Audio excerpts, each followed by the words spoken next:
자, 그러면 와, 저희가 예. 진짜 뜻깊은 시간을 좀 보냈으니까 이제 또 미국 시장 준비해봐야 되겠죠? 자, 유선남님 지금 준비하고 계십니다. 안녕하세요. 네, 안녕하십니까. 네, 잘 들리시나요? 안녕하세요. 자, 네, 유선남님 안녕하세요. 연결되어 계신가요? 안녕하세요. 다시 한번 네. 인사해 주시겠어요? 안녕하세요. 네, 안녕하십니까. 유상함입니다. 잘 안 들리나요? 아, 자, 이제 됐어요, 들립니다. 됐어요, 네. 아, 오늘 네. 이발을 하셨네요. 아유, 머리 좀 이제 새해도 이제 다가오고 있어서 이제 미리 이발을 좀 했습니다. 아. 저도 오늘 조금 이발했는데. 이발하셨습니까? 예. 미처 챙겨드리지 못해서 죄송합니다. 자, 오늘 일정 한번 챙겨볼게요. 예. 어떤 게 있을까요? 네, 오늘 주요 스케줄 먼저 여러분들하고 같이 알아보도록 하겠습니다. 자, 일단 오늘 같은 경우는 나오는 스케줄들이 굉장히 많은데요. 건축 허가 건수, 건축 승인 건수가 나오게 되고요. 그리고 내구재 수주와 근원 내구재 수주에 대한 발표, 그리고 오늘 가장 중요한 스케줄이라고 예상되는 PC와 코어 PC 물가지수가 있습니다. 일단 좀 더 스케줄 얘기하기 전에 간단하게 기관별 예상치 한번 짚고 넘어갈 텐데요. 골드만과 노무라가 이제 지금 현재 여기 적혀 있는 대로 지금 현재 수치가 예정되어 있는데 대부분은 2.6에서 2.7%를 PC 수치로 예상을 하고 있고요. 근원 PC 같은 경우는 3.1에서 3.2를 예상하고 있는 기관들의 모습을 보여줬는데요. 이런 것들은 현재 시장의 예상치인 일단 근원 소비자 물가지수의 3.4% 그리고 소비자 물가지수의 2.8%보다 조금 낮은 수치가 기관들의 예상치로 책정이 되어 있다라고 말씀드릴 수 있을 것 같고요. 그리고 이런 스케줄들이 나오고 난 이후에는 개인 지출 지수 그리고 미국의 미시간대 인플레이션 기대치, 미시간대 소비자 기대 지수와 심리 지수 그리고 신규 주택 판매 지수가 나오게 되게 됩니다. 네, 알겠습니다. 그러면 이제 증권사들의 예상 정도만 나오면 시장에서는 좀 무난하게 소화할 수 있겠네요.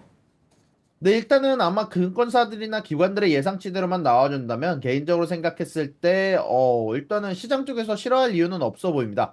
그리고 제가 까먹고 어제자 지표들을 잠깐 리뷰를 안 했는데요. 어제자 리표들은 좀 재미난 부분들이 나왔습니다. 필라델피아 여는 제조업 활동 지수가 마이너스 10.5가 나왔습니다. 개인적으로는 이제 진짜 제조업 지수는 침체로 가고 있나라는 생각이 들 정도로 좀 많이 내려가고 있는 상황이고요. 필라델피아 연준의 고용률 자체도 마이너스 1.7로 떨어지게 되면서 전체적으로 제조업 지수의 고용률이 좀 좋지 않은 모습 그리고 제조업 지수 자체도 안 좋은 모습들이 나왔고요. 실업수당 청구 건수 같은 경우는 예상치를 소폭하여 하는 지수가 나왔다라고 전달해 드릴 수 있을 것 같습니다. 예, 알겠습니다.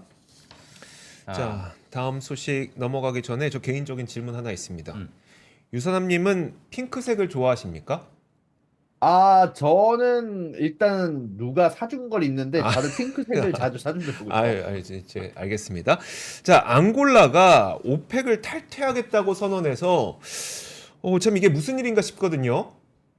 네, 맞습니다. 사실 어저께 바로 2, 3%가 끝나고 난 뒤에 앙골라의 오펙 탈퇴 소식이 전달이 되기도 했었는데요.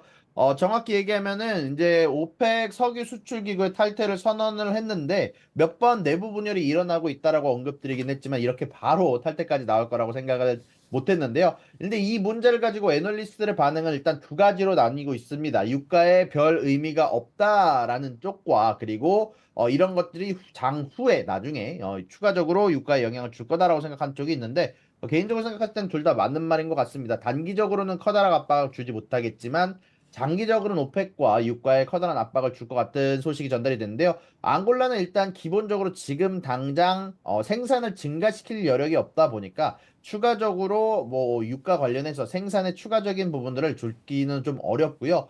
반대로 장기적인 관점에서 보게 된다면 앙골라의 탈퇴는 결국 오펙 내부에서 사우디의 힘이 줄어들어가고 있다라는 혹은 사우디에 대한 반감이 들어가고 있다라는 증거로 쓰일 수도 있다라는 얘기들이 많이 나와가지고요. 개인적으로 생각할 때 최근 들어서 조사한 부분들에 의하면 최근에 탈퇴했던 많은 국가들의 뭐 예를 들어서 인도네시아라든지 뭐 카타르라든지 에콰도르까지 최근까지 탈퇴가 계속 이어지고 있는데 사우디의 갈등이 가장 커다란 이유로 주목이 되고 있거든요. 이제 그러다 보니까 이번에 탈퇴한 앙골라 자체도 감산에 대한 의견 불일치로 결국 사우디와 방향성이 맞지 않는다라고 얘기를 하고 탈퇴를 했는데 추가적으로 UAE도 계속해서 증산에 가고 싶어하는 만큼 아마 추가적으로 유가에 대한 압박은 지속될 것으로 예상이 되고 있습니다. 네, 알겠습니다. 알겠습니다.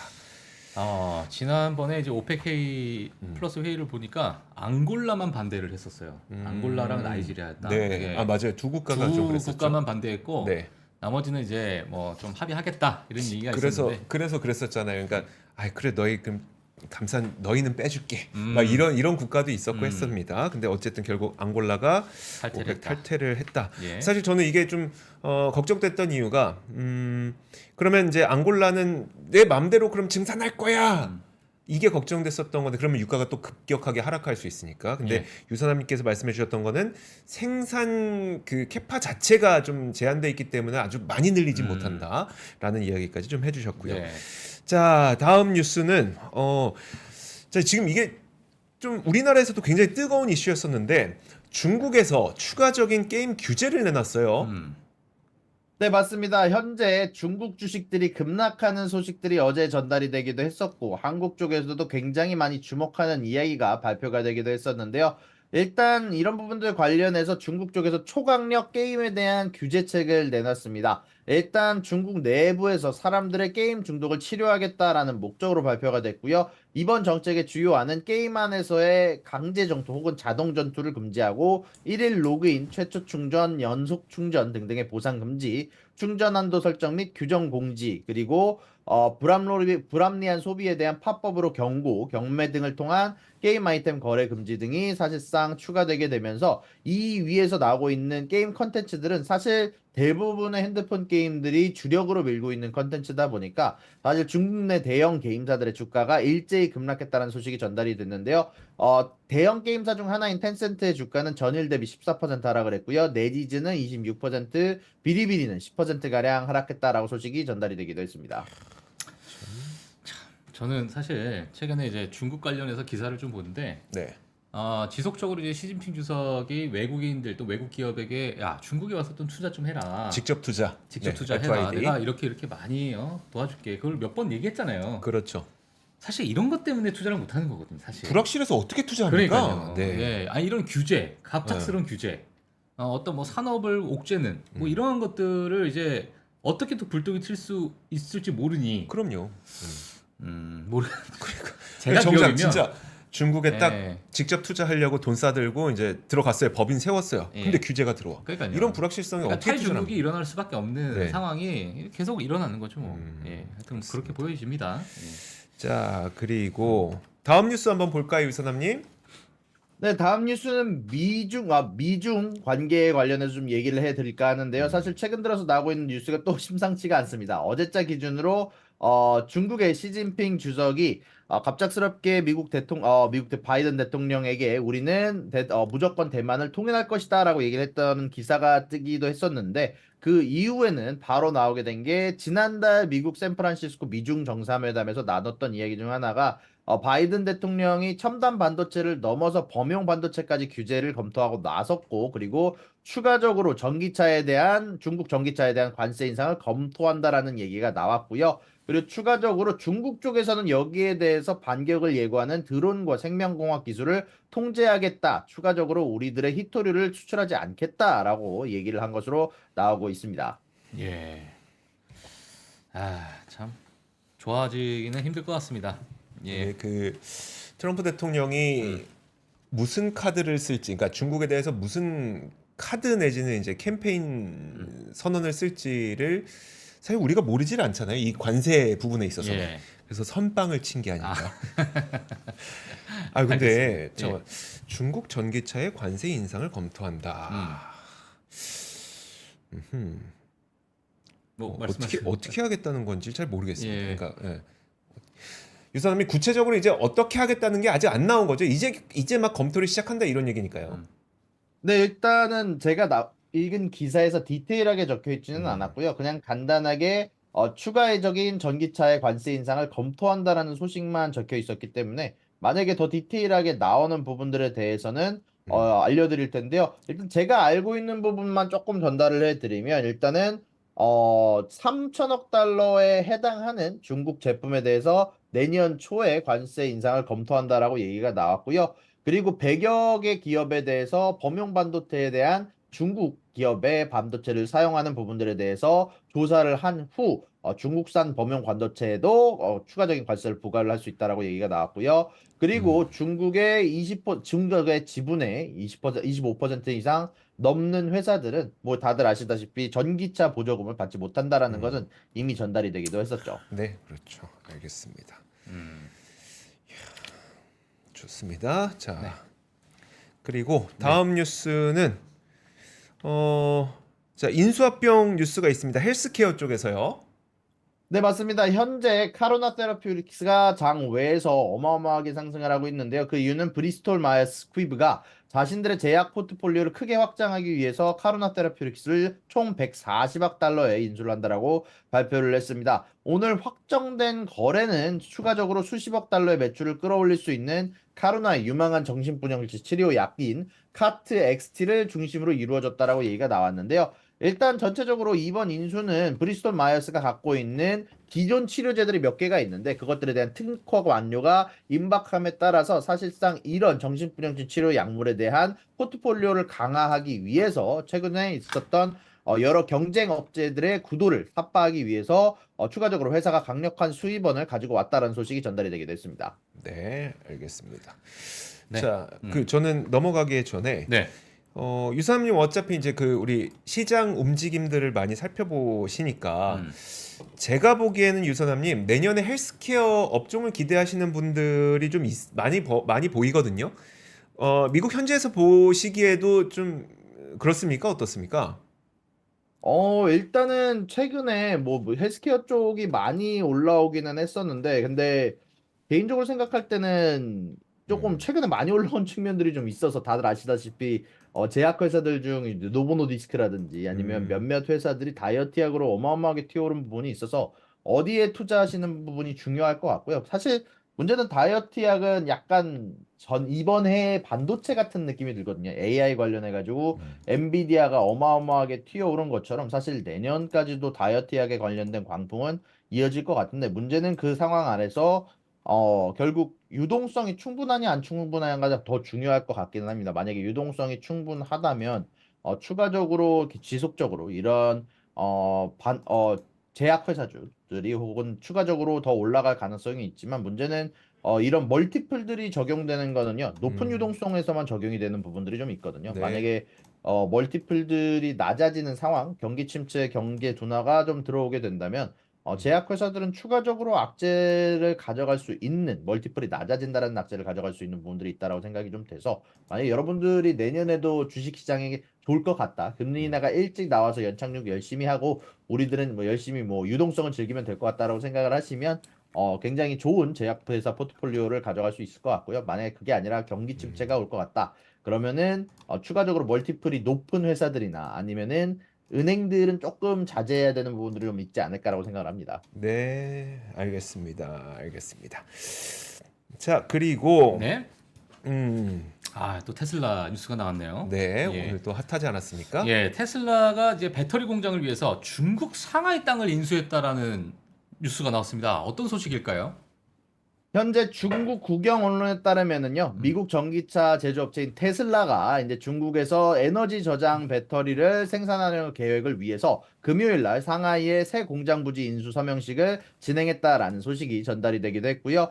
신화통신에 의하면 내년 초 공사에 착수해서 연말까지 생산을 시작할 예정이다라고 얘기가 나오고 있습니다. 다만 이 공장에서 만드는 배터리는 자동차용 배터리를 만드는 게 아니라 이제 전기 유틸리티 및 기타 회사에서 전력을 저장할 때 사용하는 배터리를 만들게 될 거다라고 얘기가 나오고 있는데요. 일단 이 공장에서 처음에는 연간 10,000대에 해당하는 테슬라 메가팩을 생산해서 전 세계에 판매할 것이다 라고 얘기가 나오기도 했습니다.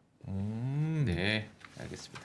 그러니까 우리 뭐죠? 배터리 저장 장치. ESS. ESS를 만든다는 겁니까, 유선남님?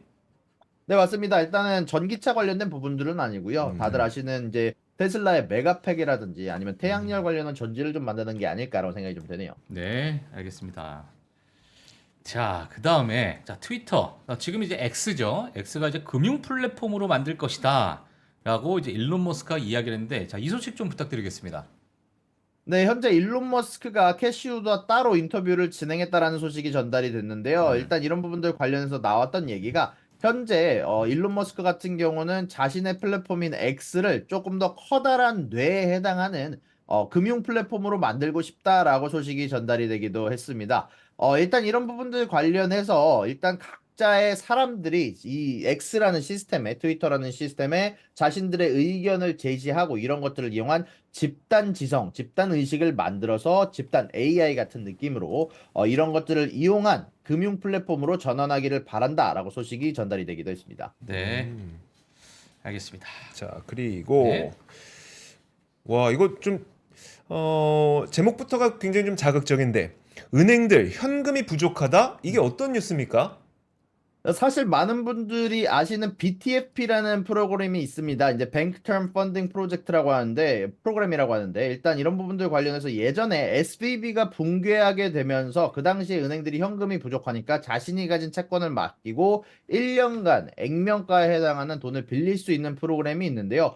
이게 원래 SVB가 무너진 이후에 추가적으로 계속해서 사용량이 줄어가다가 12월에 접어들면서 추가적으로 갑작스럽게 사용량이 상승하는 그래프가 나오면서요. 이런 부분들 관련해서 결국 은행들이 자신들의 채권을 맡기고 현금을 높은 이자에서 빌리고 있다라는 사실은 결국 현금을 얻기 위해서 더 많은 비용을 지불하고 있다라는 증거로 쓰이고 있다라고 모제스 스턴스타인 애널리스트가 얘기를 하기도 했고요.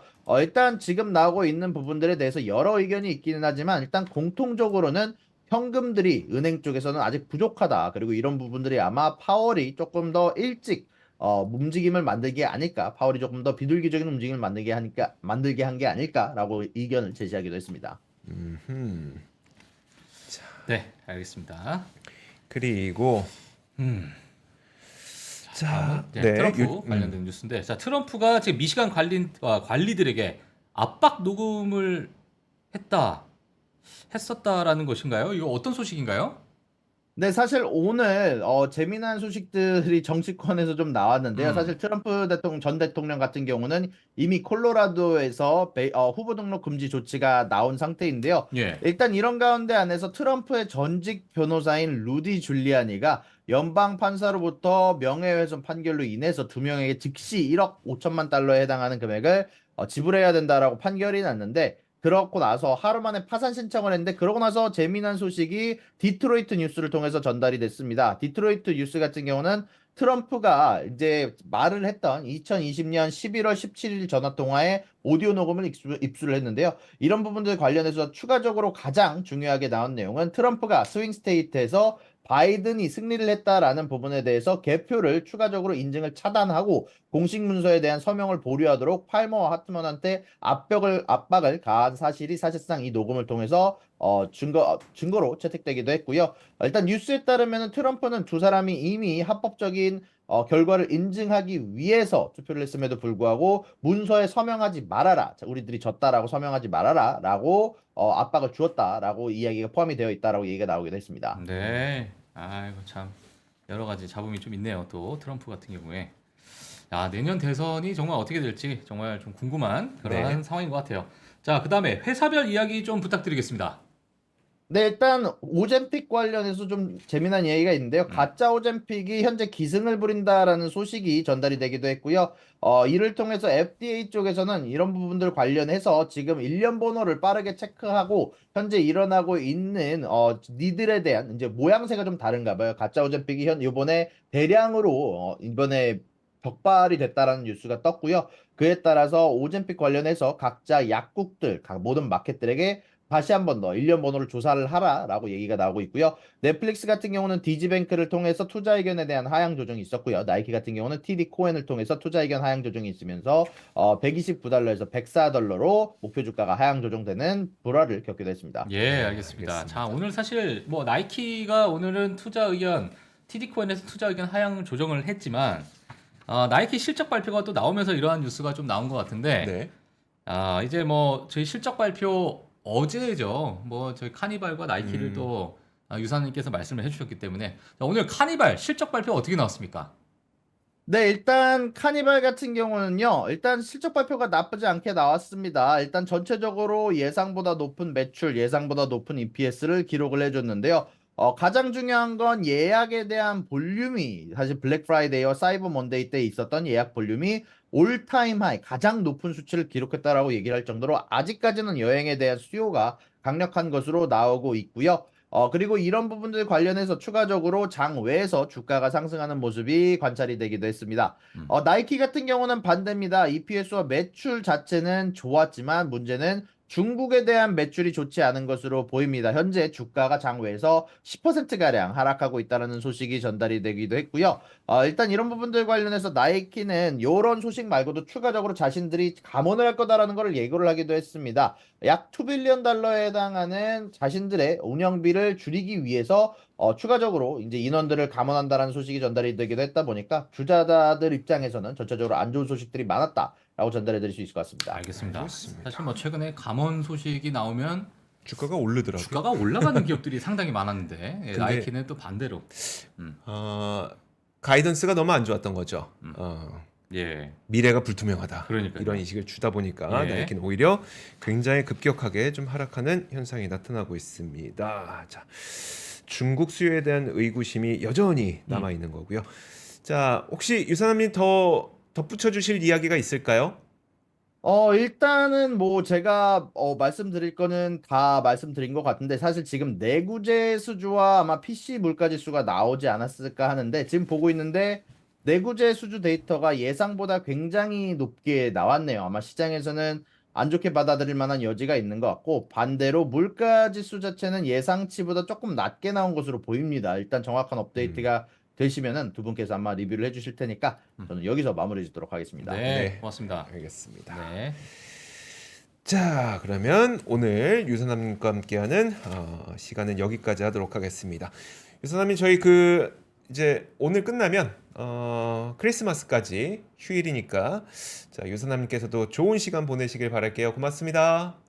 수고하셨습니다. 네, 고맙습니다. 감사합니다. 외환위기 오는 거 아니에요? 금융위기 오는 거 아니에요? 이런 질문들을 좀 굉장히 많이 받았었습니다. 탐욕이 되게 강했을 때 위험자산으로서의 극단적인 쏠림이 나타나고 공포감이 극에 달했을 때 안전자산으로서의 극단적인 쏠림이 나타나거든요. 과거의 일이 미래에 똑같이 일어난다 이건 아니지만 그때 당시에 위기 상황에서는 어떤 공통점들이 있었는지를 보면서 우리가 대비를 하는 방법도 고민해 볼 수 있고요. 과거를 제대로 이해하는 순간 위기의 실체가 드러납니다. 오건영의 현실 경제 이야기를 서점에서 만나보세요.